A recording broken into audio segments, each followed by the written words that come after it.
Hello and welcome to Advait academy.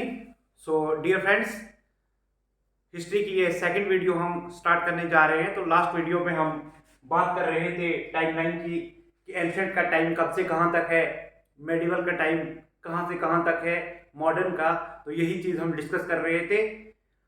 तो जो हमने पहली वीडियो अपलोड की है उसमें आपका बहुत ज़्यादा प्यार मिला और बहुत सारे बच्चों ने कमेंट करके बताया कि वीडियोज़ का टाइम 15 से 30 मिनट का होना चाहिए। तो पहले हम जो 2-3 वीडियोस बना रहे हैं तो उनका टाइम में भी 10 या 15 मिनट्स तक रहे। आगे जैसे ही टाइम बढ़ेगा तो हम अपनी वीडियोस का जो ड्यूरेशन है वो बढ़ा देंगे, यानी 15 से 30 मिनट के बीच का कर देंगे, जैसा कि आपके लिए कन्वीनियंट रहेगा। तो हम बात कर रहे थे लास्ट क्लास में मेडिवल के बारे में। तो एंशिएंट में मैंने आपको बताया था कि प्री हिस्टोरिक टाइम से लेकर के 712 एडी तक ये वाला टाइम एंशिएंट का रहेगा। और एंशिएंट में जनरली हम मान के चलेंगे कि हिंदूज का रूल जो है जनरली उन्हीं का रहा है, तो हिंदू रूल हम यहाँ पे एक्सेप्ट करेंगे। मेडिवल की बात करें तो 712 एडी से लेकर के 1707 तक, जब औरंगजेब की डेथ होती है, यानी जिस टाइम पे मेडिवल के इंस्टीट्यूशंस का डिक्लाइन हो जाएगा और मॉडर्न के इंस्टीट्यूशंस का स्टार्ट हो जाएगा, तो वो वाला टाइम 1707 से स्टार्ट हो जाएगा। तो मेडिवल इंडिया में अगर हम जनरली में देखें तो यहाँ पर हम देखेंगे कि इंडिया में मुस्लिम्स का रूल जनरली रहा है, तो मुस्लिम रूल रहेगा मेडिवल में। अब 1707 वो वाला ईयर जिस टाइम पे मेडिवल को हम कंप्लीट मानेंगे, खत्म मानेंगे, और उसके बाद में मॉडर्न टाइम स्टार्ट हो जाएगा। तो मॉडर्न का अगर हम टाइम देखें तो it get started from 1707 when Aurangzeb was died. और इसके बाद में आपको इसके पहले सेक्शन में 1947 तक पढ़ना है, जहां पर इंडिया को इंडिपेंडेंस मिलता है। और इसके दूसरे सेक्शन में हम पोस्ट इंडिपेंडेंस में, यानी इंडिपेंडेंस के बाद में इंडिया में क्या क्या डेवलपमेंट्स हुए हैं उनकी हम बात करेंगे। लेकिन हमारी सबसे पहली प्रायोरिटी ये रहेगी कि हम 1947 तक का कंप्लीट करें, तो उसके बाद में पोस्ट इंडिपेंडेंस की भी हम वीडियोस बनाएंगे, जरूर बनाएंगे। अब देखें 1707 में औरंगजेब की डेथ हो जाती है और 1947 में इंडिया को इंडिपेंडेंस मिलता है, आज़ादी मिलती है। और इस टाइम के बीच में आप अगर हम चीज़ों को देखें तो हमें ये देखने को मिलेगा कि जनरली यहाँ पर इंडिया में मॉडर्न में ब्रिटिश रूल रहा है। ब्रिटिश रूल यानी अंग्रेजों का शासन रहा है इस टाइम पे। तो देखिए एंशिएंट में हमने देखा कि जनरली हिंदू रूल देखने को मिलेगा, मेडिवल में जनरली हमने एक्सेप्ट किया कि मुस्लिम रूल रहेगा, और मॉडर्न में जनरली ब्रिटिश रूल ये हमने एक्सेप्ट किया। तो अभी देखिए हिस्ट्री को हम सबसे पहले मॉडर्न का जो सेक्शन है वहीं से स्टार्ट करेंगे, क्योंकि मॉडर्न के ही सबसे ज्यादा क्वेश्चंस भी किसी एग्जाम में चढ़ने के चांसेस जो है बहुत ज्यादा रहते हैं, इसलिए हम मॉडर्न से ही आज स्टार्ट करेंगे। तो मॉडर्न को हम काफी डिटेल तरीके से कवर करेंगे, जहां पर मॉडर्न को हम 1707 से स्टार्ट करेंगे, लेकिन 1707 के बाद में जो हम लेटर मुगल को स्टार्ट करेंगे और उसके बाद में जो फॉरेन पावर्स का एडवेंट होता है, इंडिया में बहुत सारी फॉरेन पावर्स आती हैं यूरोप से, तो उनका आने का जो टाइम पीरियड है वो सारी चीजें हम डिस्कस करेंगे। तो हमें 1707 से पहले भी थोड़ा सा मॉडर्न में जाना पड़ेगा, लेकिन मॉडर्न हमारा स्टार्ट होगा 1707 से ही। ठीक है, तो हम मॉडर्न हिस्ट्री से स्टार्ट करने जा रहे हैं आज की क्लास।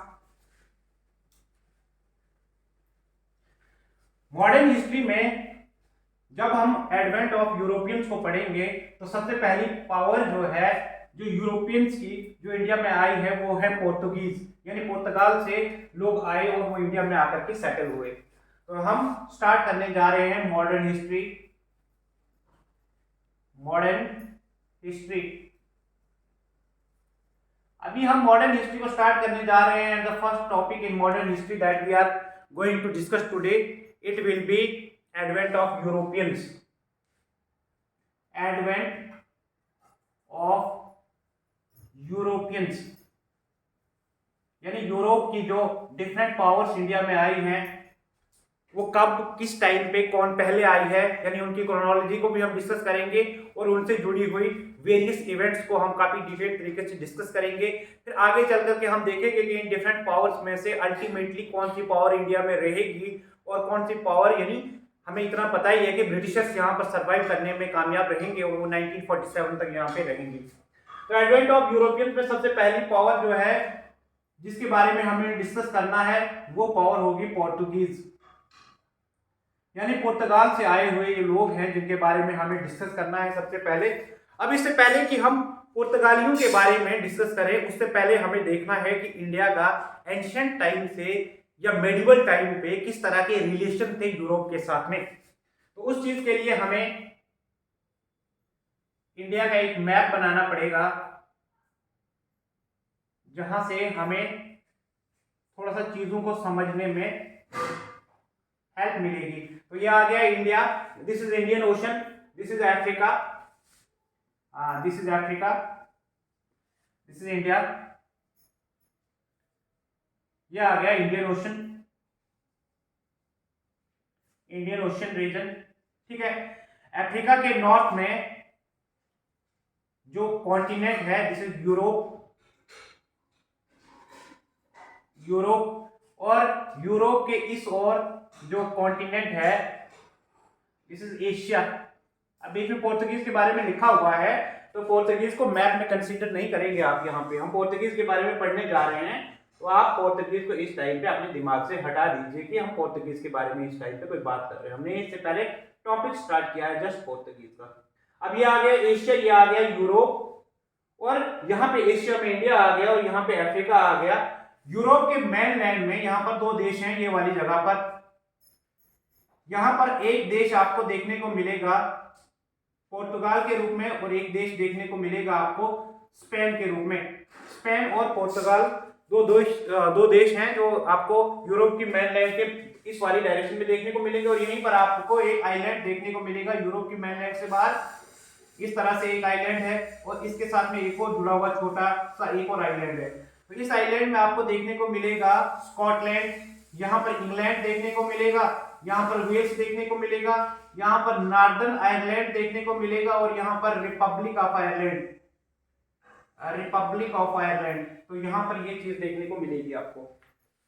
अभी देखिए एंशिएंट टाइम से ही इंडिया का रिलेशन जो है वो यूरोप के साथ में चल रहा था, जहां पर यूरोप के लोग जो है बहुत सारी चीजों में इंडिया के साथ में ट्रेड किया करते थे। वो यहाँ से मेनली स्पाइसेस लिया करते थे, इसके अलावा वो कॉटन लिया करते थे, वो राइस वगैरह बहुत सारी चीजें जो है, बहुत सारे प्रेशियस मेटल्स यहाँ से, प्रेशियस स्टोन जो है वो यहाँ से लिया करते थे और बदले में हमें बुलियन दिया करते थे। बुलियन मीन्स सोने और चांदी की ईंटें मिलती थी हमें बदले में, जिस वजह से आपको देखने को मिलेगा कि एंशिएंट टाइम में इंडिया की वेल्थ जो है उसी टाइम से एकमुलेट होते होते, यानी स्पाइसेस तो हमारे रिन्यूएबल थे जो कि हर साल हमें दोबारा नेचर से मिलते थे, लेकिन सोना जो आता था हर बार यूरोप से उनके बदले में हमें मिलती थी सोने की ईंटें, इसलिए इंडिया जो है सोने की चिड़िया भी बन गया था।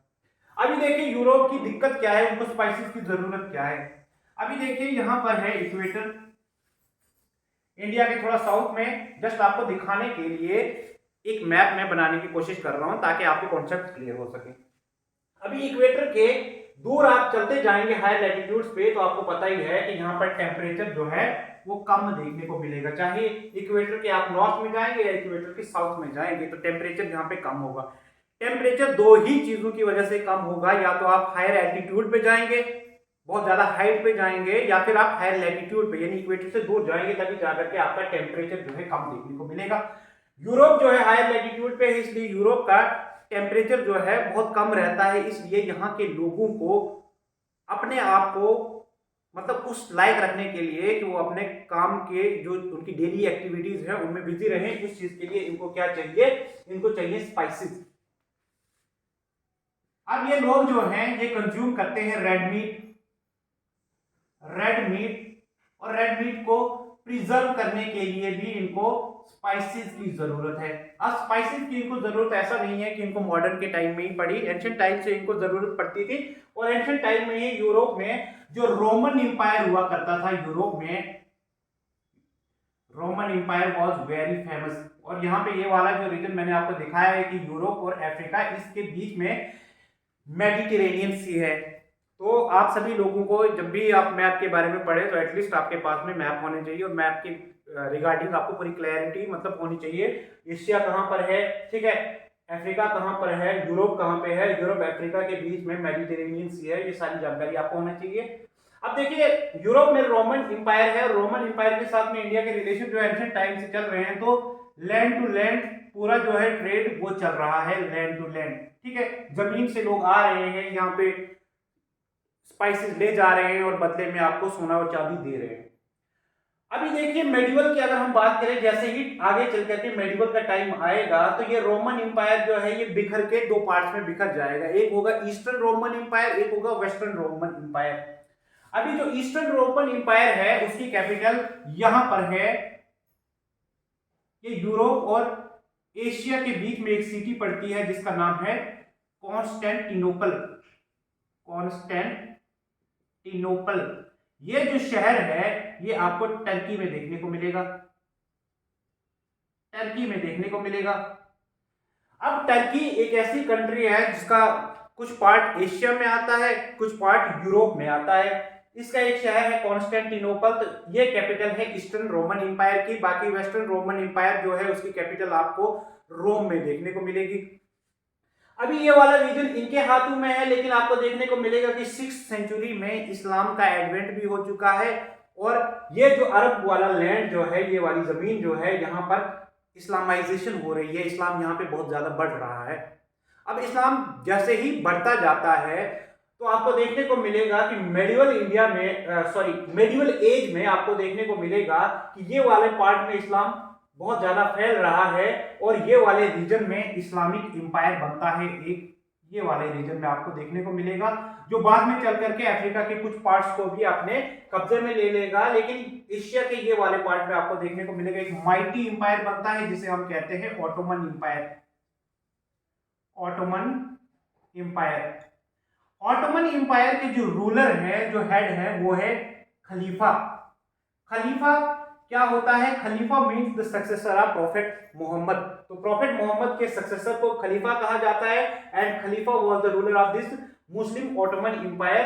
अब ये ऑटोमन एम्पायर अरब की मैन लैंड से स्टार्ट होता है और आगे चल करके you will find that in 1453 Arabs captured Constantinople. तो ये कॉन्स्टेंटिनोपल नाम का शहर जो है it was captured by Arabs in 1453 और ये वाला शहर जो है Constantinople, it was the capital of eastern Roman empire and it was a very strategic place if we consider the trade of India with Europe. यानी India और Europe का trade देखा जाए तो काफी इंपॉर्टेंट ये शहर था, यहीं से सारा ट्रेड जो है वो रेगुलेट किया जाता था। अभी जैसे ही ये मुस्लिम के कब्जे में आ जाएगा कॉन्स्टेंटिनोपल, तो इसके बाद में ये लोग जो यूरोप के यहाँ पे रह रहे थे और ये सारा ट्रेड जो है इसको रेगुलेट कर रहे थे, तो ये सभी लोगों को यहाँ से भागना पड़ेगा। मुस्लिम इनको यहाँ से फटका मार के भगा देंगे और इनको वापस यूरोप में जाना पड़ेगा। अब यूरोप में जाएंगे तो इस्लामीकरण जैसे ही होगा ये वाले एरिया का, तो इस्लामिक लोग जो हैं, ये वाले जो इजिप्ट वाला एरिया है यहाँ पर और इसकी नेबरिंग जो दूसरी कंट्रीज हैं यहाँ पर भी इस्लाम बहुत ज्यादा फैल जाता है।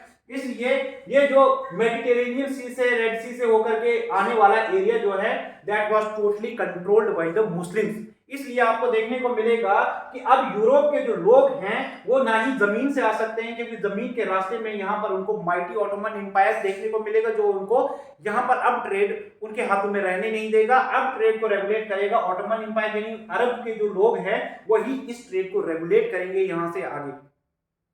लेकिन अब जब ट्रेड इनके हाथ में आ जाएगा तो ये ट्रेड अब यूरोपियन के लिए इतना बेनिफिशियल नहीं होगा जितना पहले हुआ करता था। अब ये ट्रेड बेनिफिशियल होगा अरब्स के लिए, क्योंकि ये मसाले इंडिया से लेकर के ये बेचेंगे कहां पर? यूरोप में। अगर यूरोप की बात करें कि मेडिवल एज में यूरोप में क्या चल रहा था, तो यूरोप में उस टाइम पे डार्क एज चल रहा था। डार्क एज का मतलब क्या है? When Europe was controlled by church. Church का मतलब ये है कि चर्च का यहाँ पर हेड जो है, जो प्रीस्ट जो है, उसे पोप कहा जाता है। और पोप जो है जो भी चीज कहेगा तो आपको ब्लाइंडली वो चीज को एक्सेप्ट करना है, उसे मानना है। तो कोई भी इंसान चर्च के खिलाफ में नहीं जा सकता। अगर कोई चर्च के खिलाफ में जाने की कोशिश करेगा, प्रोटेस्ट करने की कोशिश करेगा, तो उसके खिलाफ में ना केवल चर्च बल्कि सिविल सोसाइटी भी उसको एक्सेप्ट नहीं करेगी और इस इंसान को कड़ी से कड़ी सजा भुगतनी पड़ेगी। तो ये वो वाला टाइम है जब चर्च की अथॉरिटी होगी और पोप जो होगा ना केवल रिलीजन के एक्टिविटीज में बिजी देखने को मिलेगा आपको, बल्कि यहाँ पर आपको देखने को मिलेगा पोप या चर्च जो है वो पॉलिटिकल एक्टिविटीज में भी पार्टिसिपेट करेंगे, यानी पॉलिटिक्स में भी इनका बहुत ज्यादा डोमिनेंस देखने को मिलेगा। तो ये वो वाला टाइम है जब चर्च बहुत ज्यादा डोमिनेट कर रहा है और लोगों को कोई अपना लॉजिक जो है वो यूज करने का टाइम नहीं दे रहा है। यानी लोग भी जो है, सिविल सोसाइटी भी जो है वो चर्च के कहने पर ब्लाइंडली फॉलो कर रही है जो चर्च कह रहा है। तो लोग भी अपना लॉजिक, अपनी रीजनिंग जो है, अपना साइंटिफिक टेम्परामेंट जो है उन चीजों का बिल्कुल भी यूज नहीं कर रहे हैं। इसलिए मेडिवल टाइम में, मेडिवल में आपको देखने को मिलेगा दैट यहां पर यूरोप में डार्क एज चल रहा था। ठीक है, जब यूरोप के लोग जो हैं अपना माइंड यूज नहीं कर रहे थे, अपना साइंटिफिक टेम्परामेंट यूज नहीं कर रहे थे, यूरोप के जो लोग हैं अपनी रीजनिंग जो है वो यूज नहीं कर रहे थे। लेकिन आपको देखने को मिलेगा, लेकिन ये जो लोग हैं कॉन्स्टेंटिनोपल से वापस जाएंगे यूरोप में, they started questioning the authority of church. तो यहां पर आपको देखने को मिलेगा ये लोग जो है काफी लिबरल किस्म के थे। जब वापस यूरोप में जाएंगे, यूरोप के डिफरेंट सिटीज में, they started questioning the authority of church. और चर्च जो ब्लाइंड सुपरस्टिशंस को प्रीच कर रहा था, वो सब चीजों को ये प्रोटेस्ट करना स्टार्ट करेंगे, क्वेश्चन स्टार्ट करेंगे। और यहां पर एक प्रोटेस्टेंट मूवमेंट चलेगा यूरोप में, प्रोटेस्टेंट बनेंगे ये लोग। They started questioning the authority of church. और इन्हीं की इस मूवमेंट से आपको स्टार्ट में देखने को मिलेगा यूरोप में आएगा एज ऑफ एनलाइटनमेंट, जिसे रेनेसां कहा जाता है। तो Europe will face the age of enlightenment, यानी अब वो वाली एज आपको देखने को मिलेगी यूरोप में जब यूरोप के लोग जो है अपने दिमाग का इस्तेमाल करना स्टार्ट करेंगे। So the age of renaissance starting in Europe, when the people of Europe started using their mind, started using their scientific temperament, started using their logic। ठीक है, और यहीं से आपको देखने को मिलेगा the age of scientific discoveries started in Europe. तो इसी के साथ में मेडिवल में ये वो वाला दौर आ गया जहां पर साइंटिफिक डिस्कवरीज भी यूरोप में स्टार्ट हो जाएंगे, क्योंकि लोगों ने अब जो है सुपरस्टिशन से दूर भागना स्टार्ट किया, अपना दिमाग यूज करना स्टार्ट किया। और जैसे ही लोगों का दिमाग यूज होना एक बार स्टार्ट हो गया, तो यूरोप में बहुत ज्यादा साइंटिफिक डिस्कवरीज भी ये वाली एज में आपको देखने को मिलेगी। तो यूरोप के लोग जो हैं यहां से बहुत ज्यादा प्रभावित होंगे अपनी साइंटिफिक डिस्कवरीज से। लेकिन फिर भी यूरोप जो है इस माइटी रोमन, ये जो ऑटोमन एम्पायर जो है, इसको यहां से रेजिस्ट नहीं कर पा रहा है, यानी इसको कोई बाधा पहुंचा करके इंडिया से ट्रेड नहीं कर पा रहा है। और साथ में इस्लामिक जो लोग हैं, तो अफ्रीका के भी नॉर्दर्न पार्ट्स पे इनका कब्जा हो गया है, तो ये नहीं कर पाएंगे यूरोप के लोग कि ये वाले रीजन से या ये वाले रीजन से, या ना लैंड का रीजन और ना ही ये समुद्र का ये वाला पार्ट जहां से नहीं जा पाएंगे। तो अब इन लोगों को ये वाला रास्ता अपनाना है इंडिया जाने के लिए, क्योंकि यूरोप के लोगों को चाहिए क्या, स्पाइसी चाहिए। तो यहां से आगे हम स्टार्ट करते हैं, थोड़ा सा मिटा देते हैं, बहुत ज्यादा हो गया है, नहीं तो आपकी जिंदगी बर्बाद हो जाएगी। इसलिए हम आगे बढ़ते हैं यहां से।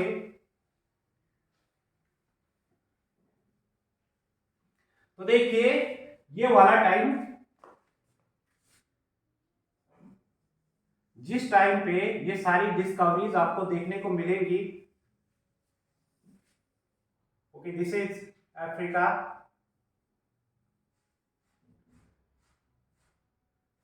This is Europe. रफली मैं बना के दिखा रहा हूं।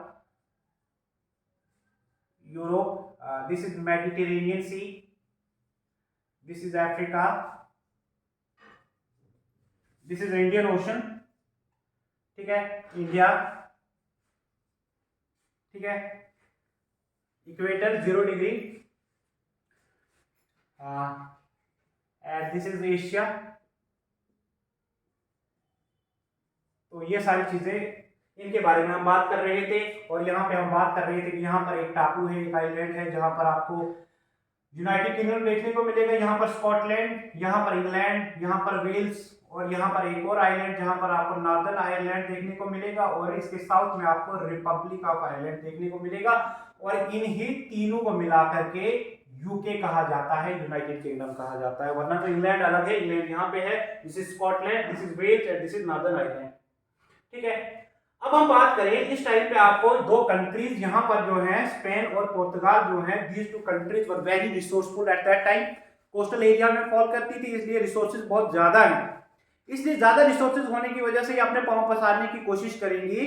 तो यहाँ पर आपको एक इंपेरियलिज्म और कॉलोनियलिज्म के कॉन्सेप्ट देखने को मिलेंगे। इंपेरियलिज्म यानी एक ऐसी आइडियोलॉजी जहां पर एक ताकतवर जो शक्तिशाली देश होगा तो एक गरीब और कमजोर देश के ऊपर अपना जो डोमिनेंस है वो दिखाएगा और उसको पॉलिटिकली, इकोनॉमिकली हर तरीके से उसको कैप्चर करेगा। कॉलोनियलिज्म हो गया जब प्रैक्टिकल शेप दिया जाए इंपेरियलिज्म को, यानी जब एक पावरफुल कंट्री एक गरीब कंट्री को एक्सप्लॉइट करती है, पॉलिटिकली, इकोनॉमिकली हर तरीके से उसको डोमिनेट करती है, उसको अपनी कॉलोनी बना देती है, उसके ऊपर कब्जा करती है, तो दैट मीन्स कॉलोनियलिज्म। तो यहाँ पर स्पेन और पुर्तगाल जो कि रिसोर्सफुल कंट्रीज हैं, अब ये दोनों कंट्रीज चाहती हैं कि नॉन क्रिश्चियन वर्ल्ड जहां जहां भी हैं वहां पर जाकर के हम क्या करते हैं, अपनी कॉलोनीज बनाते हैं। लेकिन ये इससे पहले कि ये दो कंट्रीज आगे बढ़े और उनके बीच में कोई टकराव ना हो किसी भी एक एरिया के ऊपर, इसलिए चर्च बीच में आकर के इन दोनों के बीच में एक ट्रीटी कराता है। That treaty was treaty of Tordesillas. This treaty was signed in 1494। Treaty was treaty of Tordesillas. Okay, this treaty was mediated by church. Church जो है वो मीडिएट करता है इस ट्रीटी को, क्योंकि चर्च नहीं चाहता था कि क्रिश्चियन जो है वो आपस में ही लड़ मरे।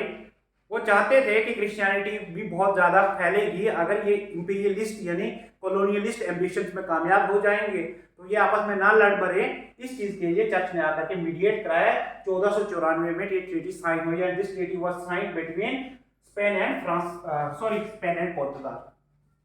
And this treaty was signed between Spain and Portugal. And according to this treaty, अब यहां पर देखने को मिलेगा दिस इज इंडियन ओशन है और यहां पे एक ओशन है दैट इज अटलांटिक ओशन। ये वाला जो ओशन है दिस इज अटलांटिक ओशन। अब उन्होंने टेबल पे पूरी दुनिया का एक मैप रखा और उस मैप पे उन्होंने एक इमेजिनरी लाइन खींच दी। एक इमेजिनरी लाइन खींच के कहा कि इसके ईस्ट में और इसके वेस्ट में दोनों में से दो कंट्रीज जो है, एक ईस्टर्न वर्ल्ड में जाएगी और एक वेस्टर्न वर्ल्ड में जाएगी। तो ईस्टर्न इंडीज में आपको जाने को जो कंट्रीज जाएगी दैट विल बी पोर्तुगाल, और वेस्ट में जिसको जाने के लिए कहा जाएगा दैट विल बी स्पेन। यानी ये ट्रीटी क्या कहती है, ये ट्रीटी कहती है कि चर्च ने पूरी दुनिया का एक मैप रख दिया पोर्तुगाल और स्पेन के बीच में, ठीक है, उनके सामने वो मैप रखा और उस मैप पे अटलांटिक ओशन में एक इमेजिनरी लाइन ड्रॉ करके उनको कहा कि आप दोनों में से एक ईस्टर्न डायरेक्शन में जाएगा और एक वेस्टर्न डायरेक्शन में जाएगा, यहां से अटलांटिक ओशन। तो ईस्टर्न इंडीज की तरफ जाएगा पोर्तुगाल और वेस्टर्न साइड में जाएगा स्पेन। तो अभी यहां से आगे ये ट्रीटी से हमें यही पता चलता है कि इंडिया की तरफ जो पावर इन दोनों में से आएगी दैट विल बी पोर्तुगाल। तो पोर्तुगाल को इंडिया की तरफ आना है और यहां से आगे हम पोर्तुगाल के बारे में पढ़ेंगे। अब इस टाइम पे आपको देखने को मिलेगा कि पोर्तुगाल में एक रूलर हुआ करते थे जिनका नाम था Henry. So Prince Henry was the ruler of Portugal. Prince Henry. Henry जो थे he was very interested in navigation. तो इन्होंने नेविगेशन के एक्टिविटीज को बहुत ज्यादा एनकरेज भी किया, इसलिए इन्हें हेनरी द नेविगेटर भी कहा जाता है। और इन्हीं के टाइम पे आपको देखने को मिलेगा कि यहाँ से पोर्तुगाल से एक इंसान इंडिया की खोज में निकलेंगे 1487 में। यहां से पोर्तुगाल से अटलांटिक ओशन से निकलेंगे और यहाँ पे अफ्रीका के सदर्न मोस्ट टिप पे पहुंचेंगे। And the name of this person was Bartholomew. Bartholomew Bartholomew his complete name was Bartholomew diyas या बार्थोलोम्यू दियास, कुछ भी कहिए इसे। ये निकलता है 1487 में और 1487 में इसने अटलांटिक ओशन से एक रास्ता नया डिस्कवर किया, कहां तक, अफ्रीका तक, और अफ्रीका के सदर्न मोस्ट टिप पे आकर के पहुंचा। तो यहां पर आपको देखने को मिलेगा यहां पर एक कंट्री है दैट इज साउथ अफ्रीका। तो साउथ अफ्रीका का southern most tip that is Cape Town. Cape Town जो है यहां पर पहुंचेगा ये। अब देखिए जैसे ही केप टाउन पे आकर के पहुंचेगा तो इसे अब यहां से आगे का इंडिया का आइडिया नहीं था कि इंडिया कहां है, तो यहां से ये वापस चला जाएगा। लेकिन इसने एक इंपॉर्टेंट काम कर दिया, अटलांटिक ओशन के जरिए इसने केप टाउन तक रास्ता जो है वो खोज दिया और यहाँ पर जहाँ पे ये पहुंचा है तो यहाँ पे नाम क्या रखा जाएगा, केप ऑफ गुड होप। यानी इंडिया में जाने के लिए अब काफी ज्यादा होप है। So this is Cape of Good Hope. तो यहाँ पर अफ्रीका के सदर्न मोस्ट टिप तक ये पहुंचेगा और यहाँ से रिटर्न जर्नी जो है वो मार देगा। इसके 10 साल के बाद में एक और इंसान आएगा 1497 में जो घर से निकलेगा। He was one of the nobles of the king of Portugal at that time and his name was Vasco. Vasco traveled from Portugal in 1497. His complete name was Vasco da Gama and he reached here at the Cape of Good Hope or Cape Town। तो यहाँ पर पहुंचेंगे। अब यहाँ पे पहुंचेंगे तो यहाँ तक का रास्ता तो उनको पहले ही पता था कि उनकी बार्थोलोमियो ने यहाँ तक का रास्ता ऑलरेडी डिस्कवर कर लिया था, खोज दिया था। अब यहाँ से इनको इंडिया आना है तो इनको इंडिया आने का आइडिया नहीं है, अब मैं इंडिया कैसे जाऊं। लेकिन इसी टाइम पे इनको यहाँ पर एक गुजराती मर्चेंट मिलता है जिसका नाम है Abdul Majid. So he met Gujarati merchant whose name was Abdul Majid. Abdul Majid के साथ में मिलेंगे और अब्दुल मजीद अब यहां से इनको लीड करेगा इंडिया की तरफ, यानी वो लेकर के जाएगा क्योंकि वास्को को यहां से आगे इंडिया का रास्ता बिल्कुल भी मालूम नहीं था।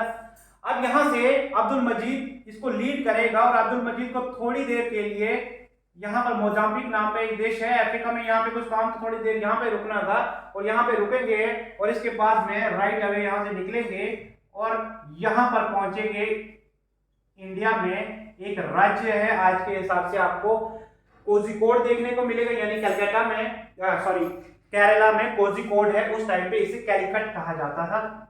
आज के हिसाब से कोझिकोड है, उस टाइम पे इसे कैलिकट कहा जाता था। अब ये कैलिकट जो है केरला में आएगा आज के हिसाब से भी और इसका नाम जो है आज के हिसाब से कोझिकोड होगा। ठीक है, वास्को यहाँ पे पहुंचेगा। उस टाइम पर कैलिकट के जो राजा हुआ करते थे, जो रूलर हुआ करता था, उसका नाम था मन्ना विक्रमा।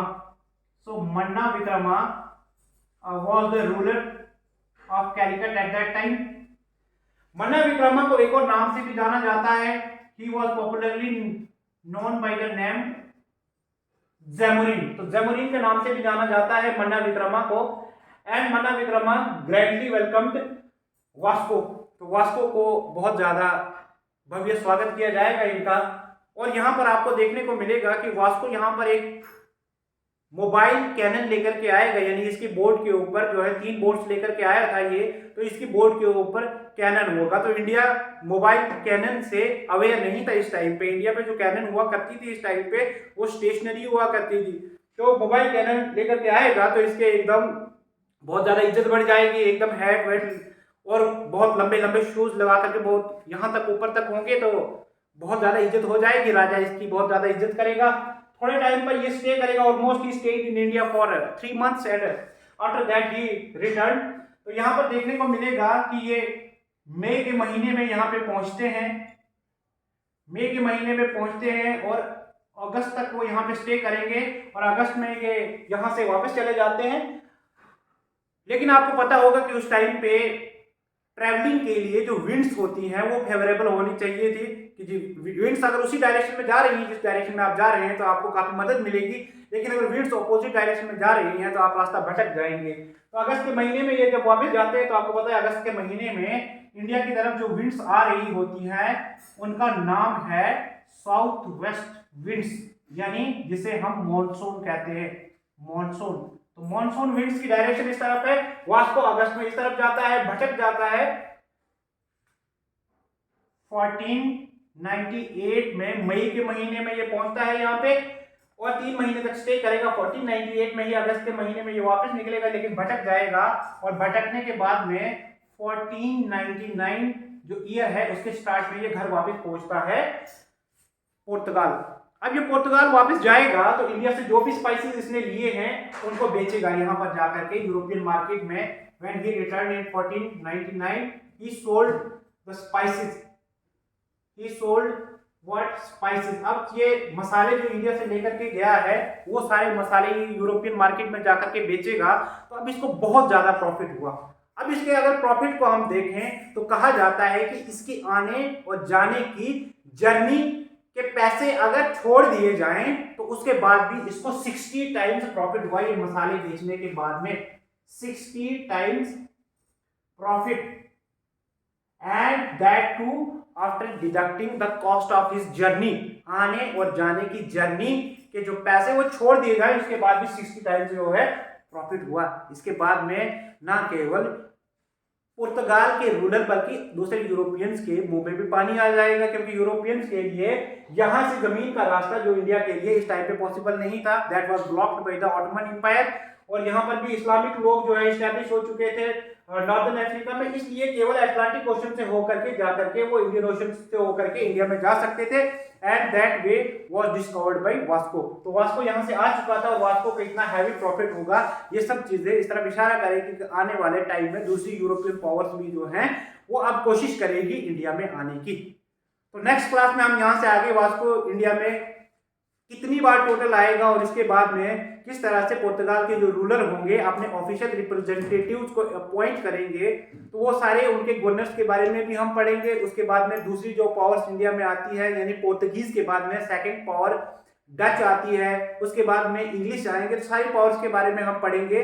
नेक्स्ट क्लास से हमारी वीडियोस जो है वो 15 से 30 मिनट के बीच में होंगी और हमारी ज्योग्राफी की क्लासेस भी एकदम से स्टार्ट होने वाली हैं, तो आप हमारे साथ में लगातार बने रहिए। आपको कोई डाउट होगा तो आप कमेंट बॉक्स में हमें अपने डाउट बताते रहिए। हम कोशिश करेंगे कि अगर आपका डाउट उतना मुश्किल नहीं होगा तो कमेंट बॉक्स में ही आंसर कर देंगे, वरना तो फिर यहाँ पे बोर्ड पे ही आकर के हम आपके कमेंट्स का भी यानी आपके जो क्वेश्चन होगी जो क्वेरीज होगी उनको भी यहीं पे आकर के हम सॉल्व करेंगे। ठीक है, थैंक यू।